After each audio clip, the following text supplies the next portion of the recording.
నేడు ఆర్డీఓ సమగ్ర విచారణ. జంగంపల్లి భూ కబ్జాలపై ఇరు వర్గాల ఫిర్యాదుపై శాంతియుతంగా 4 గంటల పాటు పరిశీలించిన రెవెన్యూ అధికారులు. యాదగిరిగుట్ట ఎంఆర్ఓ రికార్డు రూమ్లో పాగవేసిన ప్రైవేట్ వ్యక్తులు, దాతర్పల్లి వీఆర్ఎస్ శ్రీకాంత్పై తీవ్ర ఆరోపణలు చేసిన ప్రజలు. బస్వాపురం రిజర్వాయర్ ప్రాజెక్టు కాలువలో భూములు కోల్పోయినట్టు రికార్డులు మార్చి డబ్బులు దండుకున్న భూ బకాసురులు. భూముల రికార్డులను తారుమారు చేసిన వ్యక్తులపై క్రిమినల్ కేసులు నమోదు చేయాలని బాధితుల డిమాండ్. జంగంపల్లి భూములపై అధికారుల కమిటీ వేసి 4 రోజులలో నివేదిక ఇవ్వాలని ఆదేశాలు జారీ చేసిన ఆర్డీఓ కృష్ణారెడ్డి.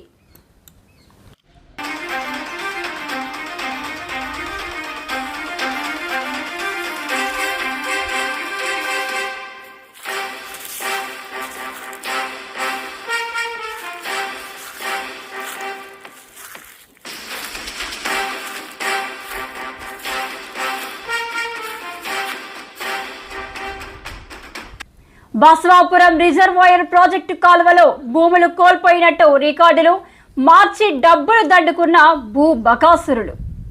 భూముల రికార్డులను తారుమారు చేసిన వ్యక్తులపై క్రిమినల్ కేసులు నమోదు చేయాలని బాధితుల డిమాండ్. జంగంపల్లి భూములపై అధికారుల కమిటీ వేసి 4 రోజులలో నివేదిక ఇవ్వాలని ఆదేశాలు జారీ చేసిన ఆర్డీఓ కృష్ణారెడ్డి.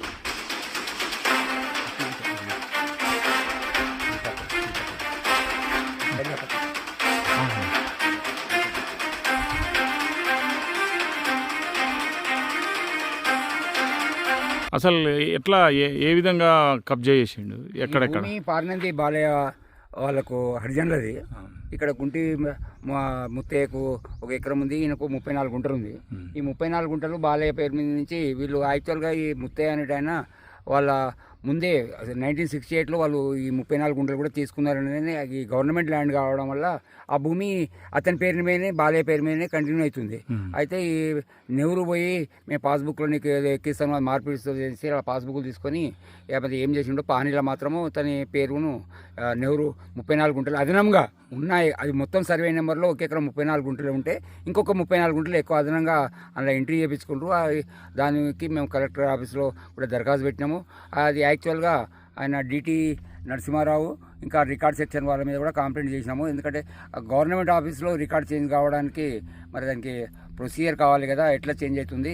1 ఎకరం 34 గుంటలు ఉంటే 1 ఎకరం 34 ప్లస్ ఇంకా 34 అదనంగా అయింది. కాబట్టి ఇలా అంటే ఇది ఒకటే కాకుండా ఇంకా గ్రామంలో ఇంకా చాలా ఈ ఒక్కదానితోటి తీస్తే ఇంకా గ్రామంలో ఇంకా చాలా ఆయన అవకతవకలన్నీ బయటికి వచ్చినాయి.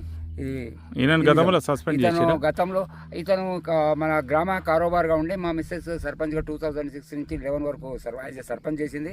ఆ పీరియడ్ని ఈయన అవకతవకలు చేస్తే మేము గ్రామ తీర్మానం పెట్టి అతన్ని తీసేసి ఉంటుంది. ఆ తర్వాత నుంచి ఇదే గ్రామం మరి తర్వాత మల్లారెడ్డి వచ్చిన తర్వాత కూడా ఇదే విధంగా ఉంటే ఆయన మళ్ళీ సస్పెండ్ చేసి తీసేసాక హైకోర్టుకి పోయొచ్చిండు. హైకోర్టుకు పోయి వచ్చి ఆర్డర్ తీసుకొచ్చిండు. కానీ ఆర్డర్ను హైకోర్టు ఆర్డర్ను తప్పు పట్టడానికి మాకు వీలు లేదు, పట్టం కూడా. కాకపోతే ఏంటంటే హైకోర్టు ప్రొసీజర్ వీళ్ళు తప్పు చేశారు. హైకోర్టు నుంచి వచ్చినప్పుడు హయ్యర్ ఆఫీసర్లకు దగ్గర నుంచి పర్మిషన్ లెటర్ తీసుకొని అపాయింట్మెంట్ తీసుకున్నాక సెక్రటరీ తీసుకోవాలి. కానీ అంతకుముందే సెక్రటరీ తీసుకున్నందుకు అవి ఎలాంటివి కూడా జరగదు. ఈ భూమి ఇదేనా? ఇప్పుడు ఇదే 393 ఇది 393/2 బాలయ్య పార్నంది బాలయ్య వాళ్ళ భూమి ఇది. ఈ పక్కది కూడా ముత్తస్వామి వాళ్ళ ఇది ముత్తస్వామి వాళ్ళు ఉండదు భూమి ఉంటుంది. ఓకే. ప్రస్తుతం మనము యాదగిరిగుట్ట మండలం జంగంపల్లి గ్రామంలో ఉన్నాం. జంగంపల్లి గ్రామం కారోబారు శివరాత్రి నెహ్రూ నెనరయ్య అనే వ్యక్తి వీళ్ళు భర్త లేని వీళ్ళందరి దగ్గర మీకు భూమి వెళ్ళిందని వీరి దగ్గర పాస్బుక్లు తీసుకొని వారి పేరు మీద ఎక్కించుకున్నాడని ఆరోపణతో వీళ్ళందరూ కలిసి నిన్న కలెక్టర్లో ప్రజావాణిలో ఫిర్యాదు చేయడం జరిగింది. అసలు నీకు ఎంత ఎంత ఉంది భూమి? మాకు 4 ఎకరాల చిల్లర ఉంటుంది. 4 ఎకరాల చిల్లర ఉంటుంది. ఇంకా వెళ్ళిందని ఎక్కిస్తాను తీసుకుపోయింది పాస్బుక్లు. ఇవ్వమంటే ఇస్తలేడు. ఆ పాస్బుక్ల దగ్గర పెట్టుకొని పైసలు ఇచ్చిండు 15,000 ఇస్తే ఇక అవి ఇవ్వమంటే ఇయ్యలే. పాస్బుక్లు మొన్న పైసలు కడితే కూడా ఇయ్యలేదు. ఇస్తా అన్నాడు, ఇయ్యలేదు. 20,000 కట్టినాం. మరి ఇక పాస్బుక్ ఆ భూమి ఎక్కించుకున్నా అని తెలిసింది మాకు. తెలిస్తే మేము పోయి కలెక్టర్ కాడికి పోయినాం, చెప్పినాం. ఇక ఇది ఇక్కడ పరిస్థితి ఏంటిదంటే సుమారుగా మీకు ఒక భూమి వెళ్ళింది, మీ భూమి కానీ ఇంకా అదనంగా వెళ్ళిందని వీరి పాస్బుక్లు తీసుకెళ్లడం జరిగింది. తీసుకువెళ్ళి అతని పేరు మీద వాస్తవానికి తీసుకోవడం, వాని పేరు మీద కూడా చేయించుకుండని చెప్తా ఉన్నారు. ఇంకా మిగతా వారిని కూడా అడిగి తెలుసుకునే ప్రయత్నం చేద్దాం. Okay, thank you.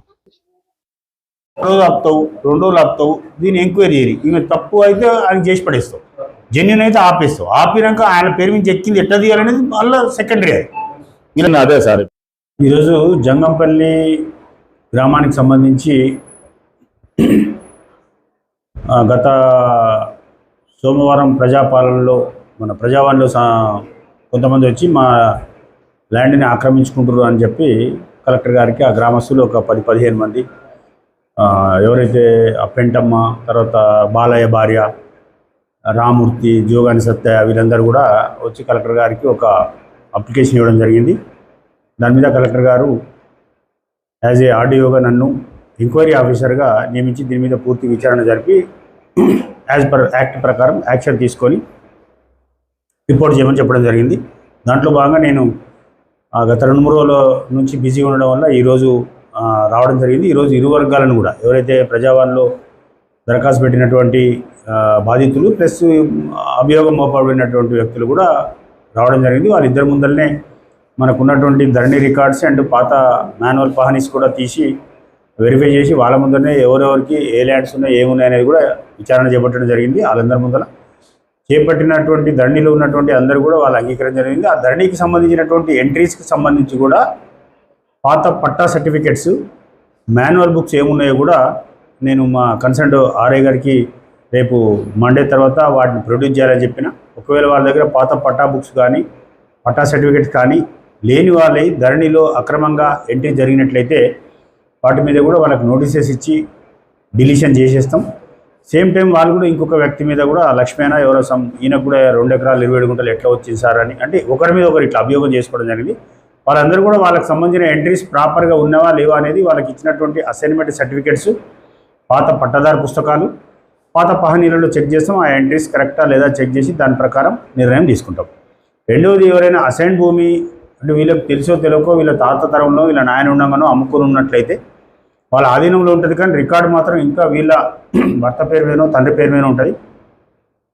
అసైన్ భూమి చట్టం ప్రకారం ఎవరు కూడా అమ్ముట కొనట నేరం, దాని ప్రకారం ఎవరు అమ్మడానికి లేదు. అట్లా అమ్మినట్లయితే దాన్ని ప్రభుత్వం తిరిగి స్వాధీనం చేసుకుంటుంది. వాళ్ళకు వీళ్ళకు ఫామ్ 1-2 నోటీస్ తీసి ఇవ్వడం జరుగుతుంది. గ్రామంలో విచారణ చేస్తారు. వాస్తవానికి అసైన్మెంట్ పొందినటువంటి వ్యక్తులు పొరపాటును తెలుసో తెలియక అమ్ముకుంటే కొన్నటువంటి వ్యక్తులకు వీళ్ళకి నోటీస్ ఇస్తారు, దాన్ని మేము స్వాధీనపరచుకుంటాం.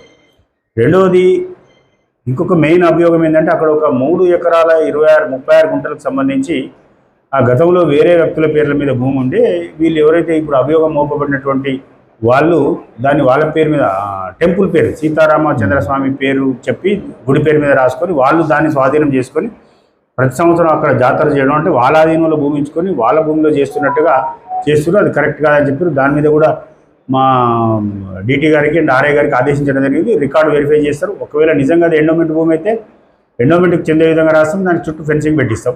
ఒకవేళ వీళ్ళది అయితే రికార్డు ప్రకారం ఇతర వ్యక్తులకు స్వాధీనం చేస్తాం. ఎవరైతే అభియోగం మోపబడ్డ వాళ్ళు ప్రూఫ్ చూపిస్తే వాళ్ళకు ఉంటుంది. ఇంకా ఈ మధ్యలో తెలిసింది ఏంటంటే యాక్చువల్గా ఆ భూమిని మన ఇరిగేషన్ ప్రాజెక్ట్ వరకు భూసేకరణ చేసినట్టుగా వాళ్ళ మాటలలో తెలిసింది. కాబట్టి నాకు తెలిసి అది ఇరిగేషన్ ల్యాండ్ అయి ఉంటుంది. దాన్ని ఒకవేళ ఇరిగేషన్ ల్యాండ్ అయితే ఖచ్చితంగా వాళ్ళకు స్వాధీనం ఉండదు. ఆ టెంపుల్ ఎండోమెంట్ ల్యాండ్ కూడా కాదు. దాన్ని క్లియర్గా గవర్నమెంట్ తీసుకొని ఇరిగేషన్ శాఖకు అప్పచెప్పడం జరుగుతుంది. ఇంకొక అభియోగం ఏంటంటే మాన్యువల్ రికార్డులలో ఒక 5-6 సంవత్సరాల నుంచి పాత ఎంట్రీస్ పేరు మీద వీళ్ళు వాళ్ళ పేర్ల మీద, అంటే ఎవరిదైతే ఒక వ్యక్తి వచ్చి ఎలిగేషన్ చేస్తుంటే ఇప్పుడు నా భూమి ఎకరన్నర ఉంది అతను రాసుకుంటూ అంటే నా పేరు కొట్టేసి ఆయన పేరు రాస్తే పూర్తిగా ఈయన తీసేసి ఆయన రాశాడు.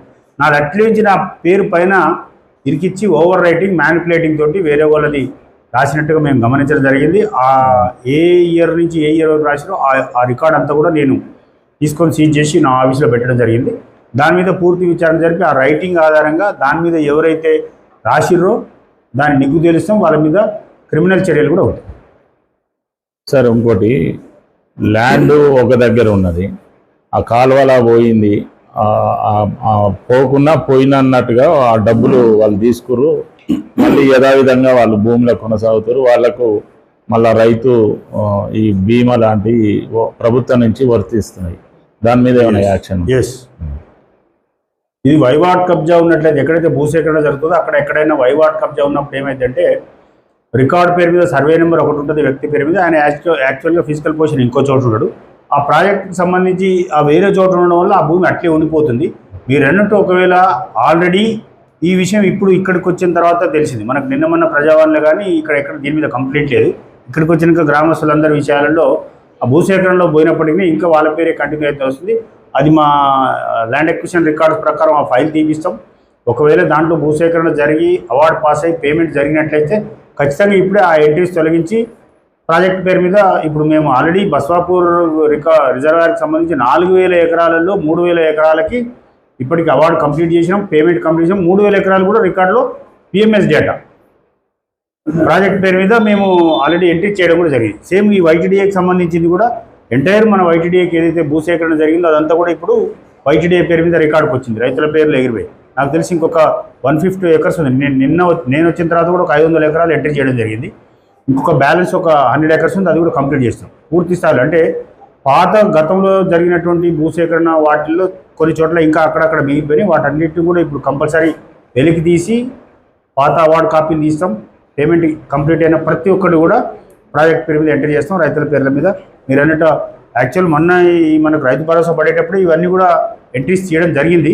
ఇంకా 1-6 మిగిలిపోయినట్టు ఇప్పుడు ఖచ్చితంగా వాటిని వెరిఫై చేసి వాటన్నిటి కూడా ప్రాజెక్ట్ పేరు మీద ఎక్కిస్తాం. వీళ్ళు ప్రైవేట్ వ్యక్తులు కొంతమంది ఉద్యోగం పేరుతోటి రికార్డు రూమ్లో పోయి డైరెక్ట్ రికార్డు తీసుకుంటారు. వాళ్ళు ఉద్యోగాలు గారు అనవసరంగా వాళ్ళు ఎందుకు అలా జరుగుతుంది, ప్రైవేట్ వ్యక్తులను ఎందుకు తీసుకుంటారు? యాక్చువల్గా